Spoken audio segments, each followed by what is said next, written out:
Parts of speech का अर्थ होता है वाक्य में प्रयुक्त शब्दों का वर्गीकरण उनके कार्य के आधार पर, यानी वाक्य में हर शब्द का कोई न कोई कार्य होता है, जैसे किसी का काम नाम बताना, किसी का काम क्रिया बताना आदि। पढ़ने जा रहे हैं हिंदी में, ठीक है। ये बहुत ही महत्वपूर्ण है। ये आप लोग 4 और 5 में कक्षाओं में 4, 5, 6, 7 high school, inter, graduation Hindi से करोगे। इसके बाद जब नौकरी की परीक्षा दोगे उसमें भी ये सब आता है। ये मतलब कभी छूटेगा नहीं। अगर तुमको ये अच्छे से आ गया, एक बार अच्छे समझ लिया, तो समझ लो कि 5 नंबर 6 नंबर तुम्हारा कभी गलत नहीं होगा। ठीक, तो इसको पढ़ेंगे अच्छे से। सारे बच्चे इधर बोर्ड की तरफ देखें, किसी से भी कुछ भी पूछा जा सकता है। ये देखिए, इसको कहते हैं शब्द भेद। शब्द भेद क्या होता है? किसी भी वाक्य में, कोई भी वाक्य हो, जैसे राम जाता है, उस वाक्य में जो अलग अलग शब्द है उसका कुछ न कुछ अलग अलग अर्थ होता है। जैसे राम क्या है? करता है। राम घर जाता है। घर क्या है? घर तुम्हारी प्रकार की क्या है? संज्ञा है। जाता क्या है? क्रिया है। एक ही वाक्य में कितनी चीजें मिली? अलग अलग शब्द मिले ना, और सभी शब्दों का अलग अलग मतलब भी निकला। इसी को हम कहते हैं वाक्य भेद। और ये इनके 8 भेद होते हैं। कितने होते हैं? सीधी भाषा में वाक्य भेद के कितने बच्चे हो गए? 8 बच्चे। मोटा मोटा याद कर लो, 8 बच्चे। कितने? 8 में ये देखो, शब्द का कोई ना कोई कार्य होता है। जैसे किसी का काम नाम बताना, किसी का काम बताना। अब हम आ जाते हैं पार्ट्स ऑफ स्पीच या शब्द भेद। अंग्रेजी में बच्चे इसी को पढ़ते हैं, पार्ट्स ऑफ स्पीच। और वो भी जरूर आता है ग्रामर पोर्शन में। यही चीज अंग्रेजी में है, वही चीज हिंदी में भी है। ठीक, एक में समझ लोगे, दूसरे अपने आप आ जाएगा, क्योंकि हम लोग हिंदी अंग्रेजी ट्रांसलेशन करके जो पढ़ते हैं हिंदी से। इधर देखो, अब सबसे पहला इसमें आ गया संज्ञा। इसको हम नाउन कहते हैं। अंग्रेजी क्या कहते हैं? नाउन। सारे बच्चों को दिख रहा है? देखो, संज्ञा क्या होता है? सबसे सीधी भाषा में किसी वस्तु, व्यक्ति और स्थान, 3 चीज। व्यक्ति हो गया, वस्तु हो गया, स्थान हो गया। 3 चीज, यही जो होती है 3 चीजें, इसी को संज्ञा कहते हैं। जैसे आमरीन, तुम आ जाओ, आओ आमरीन, आ जाओ, आओ इधर इधर सूत्र मुंह करो। ये देखो आमरीन है, ठीक। ये आमरीन हो गई ना, एक व्यक्ति है नहीं जी। ये बच्ची जो है एक व्यक्ति है। एक 3 में से एक धारणा हो गई। ये वस्तु है, क्या है ये? कापी, उत्तर पुस्तिका है ना, कापी। ये वस्तु हो गई। और ये स्थान क्या हो गया? हमारा क्लासरूम या प्राथमिक विद्यालय। क्या हो गया? वो क्या हो गया? स्थान हो गया ना। तीनों चीजें मिल गई। आप जितने लोग यहाँ बैठे हो सब संज्ञा हो, क्योंकि आप सब लोग क्या हो? व्यक्ति हो। ठीक है। जब संज्ञा का आगे हम पढ़ेंगे व्यक्तिवाचक, जातिवाचक, समूहवाचक, संख्यावाचक, तो उसमें इसको विस्तार से पढ़ेंगे। आप सब लोग क्या हो? व्यक्तिवाचक संज्ञा हो। ठीक, तो ये हो गया व्यक्ति, हो गया वस्तु, हो गई, और ये स्कूल हमारा स्थान हो गया। बैठ जाओ। ठीक, संज्ञा सबके समझ में आ गई? पूर्ण खड़ी हो बताओ, संज्ञा किसको कहते हैं? किसी व्यक्ति, स्थान, वस्तु के नाम को संज्ञा कहते हैं। किधर तुम उदाहरण बताओ संज्ञा का? वस्तु का, किसी वस्तु का नाम बताओ जो संज्ञा हो। जैसे आमरीन हुई। नहीं, वस्तु, आमरीन वस्तु थोड़ा है। आमरीन तो कोई भी व्यक्ति है। वस्तु, वस्तु माने चीज, कोई चीज बताओ जिस पर तुम बैठी हो बेंच पे। ठीक है, बैठ जाओ। तुम अनन्या खड़ी हो, किसी स्थान का नाम बताओ जो संज्ञा हो। हमारा स्कूल है, जमीन और रोड और स्थान। तुम्हारा घर भी तो स्थान है, और तुम्हारा स्कूल स्थान है। फैजाबाद, अयोध्या, दिल्ली, कानपुर, कलकत्ता, सब क्या है? स्थान है। बैठ जाओ। सारे बच्चों को संज्ञा समझ में आ गया? मोटा मोटा 3 चीजें, व्यक्ति, वस्तु, स्थान, इन्हीं 3 चीजों को संज्ञा कहते हैं। व्यक्ति में कोई भी नाम हो सकता है, वस्तु में कोई भी चीज हो सकती है, सजीव या निर्जीव, और स्थान में कोई भी स्थान, हमारा घर, हमारा स्कूल, हमारे मामा का घर, हमारे हमारी बुआ का घर, क्या है ये सब स्थान जो है, यही हो गया आपका संज्ञा। इसके बाद दूसरा आता है सर्वनाम। क्या आता है? सर्वनाम। दूसरा क्या है? सर्वनाम। सही से बैठो बेटा। दूसरा क्या है? सर्वनाम। अगर किसी वाक्य में संज्ञा नहीं है सीधे, तो संज्ञा के स्थान पर किसी न किसी का तो प्रयोग किया जाएगा ना। जैसे घर में आपके बाबा नहीं है तो कौन है मौके पे? परिवार का है, पापा है। उनके स्थान पर सर्वनाम का प्रयोग किया जाता है। संज्ञा नहीं सर्वनाम का प्रयोग, मतलब बाबा नहीं तो पापा को भेज दिया जाएगा। ऐसे शब्दों को क्या कहते हैं? सर्वनाम कहते हैं। जो संज्ञा के स्थान पर प्रयोग किए जाते हैं उनको क्या कहते हैं? सर्वनाम। जैसे वह, मैं, तुम, ये सब क्या है? ये सब सर्वनाम है। सर्वनाम इतना ही है, मैं, वह, तुम, वी, सी, इट अंग्रेजी पढ़ते होगे, आई, वी, यू, दे, ठीक। यही हो गया सर्वनाम। जैसे दीपक अगर हमको मिल गए, हमने कह दिया दीपक। अगर दीपक नहीं है तो क्या करेंगे? वह आज स्कूल नहीं आया है। वह मतलब क्या हो गया? सर्वनाम हो गया। अगर मैं तुम्हारा नाम ले लूंगा तो तुम क्या संज्ञा बन जाओगे। अगर हम वह और वे, तुम, जैसे मैंने कह दिया तुम उठो, तो यही दीपक जो है यही पहले संज्ञा थे, लेकिन मैंने इनको अगर तुम कह दिया तो क्या बन गए? सर्वनाम। बैठो।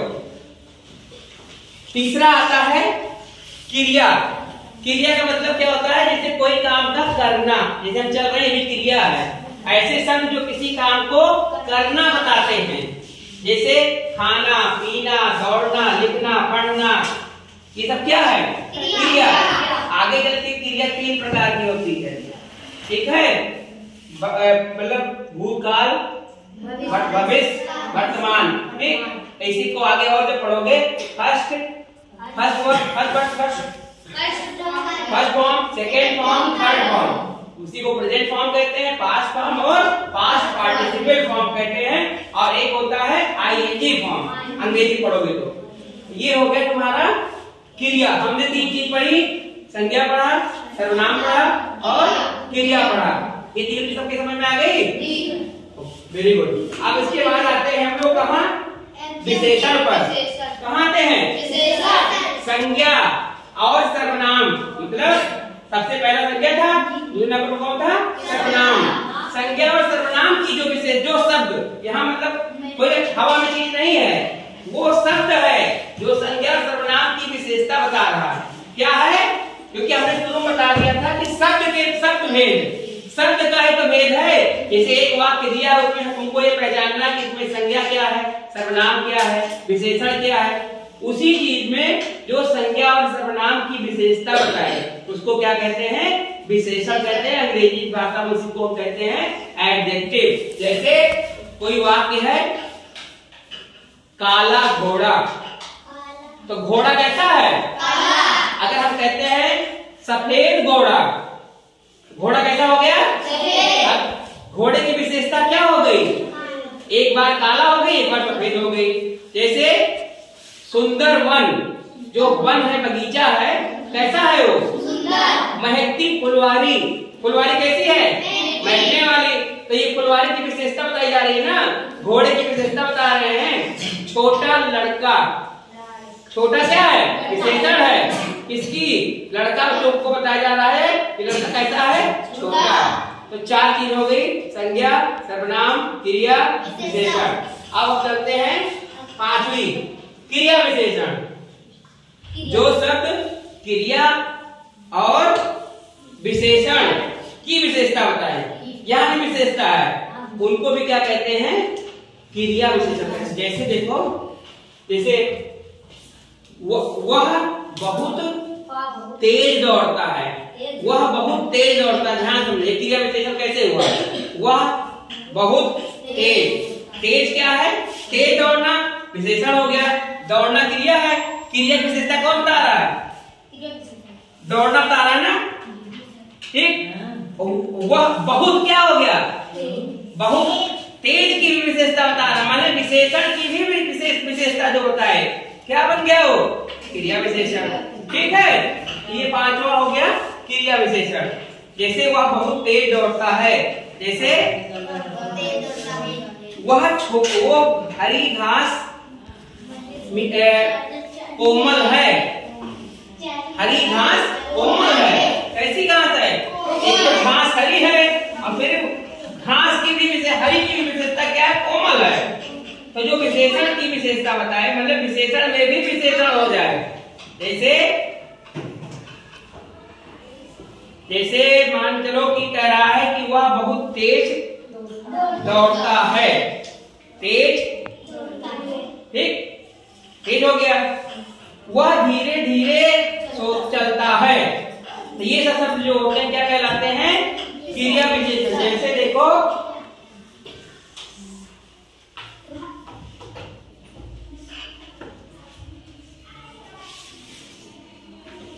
जैसे लाल घोड़ा बहुत तेज जा रहा है।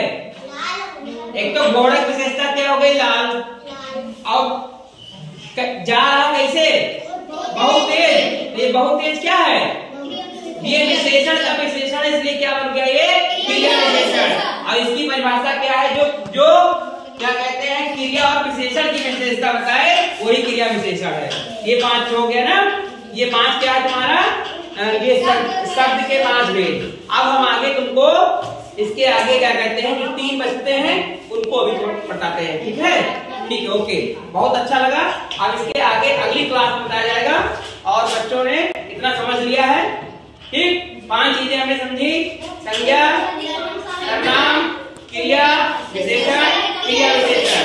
ये सब शब्द भेद हैं, पार्ट्स ऑफ स्पीच है। ठीक है, सारे बच्चों को समझ में आ गया? वेरी गुड, ठीक है बच्चों, अगली क्लास में अगला पढ़ाया जाएगा। आपने अभी तक शब्द भेद में शुरुआत के 5 शब्द भेद पढ़े थे ना? कौन कौन से पढ़े थे? संज्ञा, सर्वनाम, क्रिया विशेषण, क्रिया विशेषण। अब हम उसके आगे का जो 3 और बचते हैं। पहला क्या है? संबंध बोधक अव्यय। क्या है? संबंध बोधक अव्यय क्या होता है? जो शब्द किसी संज्ञा, सर्वनाम का संबंध वाक्य के अन्य शब्दों से बताते हैं, उनको हम संबंध बोधक अव्यय कहते हैं। जैसे यह किताब मेज पर रखी है, पर क्या हो गया? संबंध बोधक अव्यय हो गया। ठीक है, और मैं घर के लिए जा रहा हूं, के लिए क्या है? संबंध बोधक अव्यय है। इसके बाद 7वां होता है समुच्चय बोधक अव्यय, कंजक्शन। समुच्चय बोधक मतलब होता है जोड़ना। समुच्चय माने जोड़ना। जैसे जो शब्द 2 या 2 से अधिक शब्दों, वाक्यों को जोड़ते हैं। जैसे मैं और राम घर जा रहे हैं।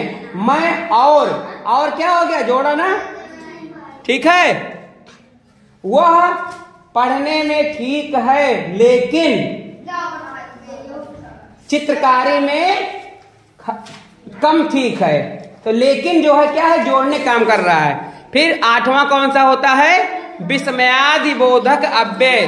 विस्मयादि बोधक अव्यय इसमें क्या है? जो शब्द अचानक भावों को प्रकट करें, अचानक आ जाए। जैसे अरे राम, हे भगवान, अरे, इसके नीचे विस्मयादि बोधक चिन्ह भी लगा होता है। देखो ये क्या है? विस्मयादि बोधक चिन्ह है। क्या है ये?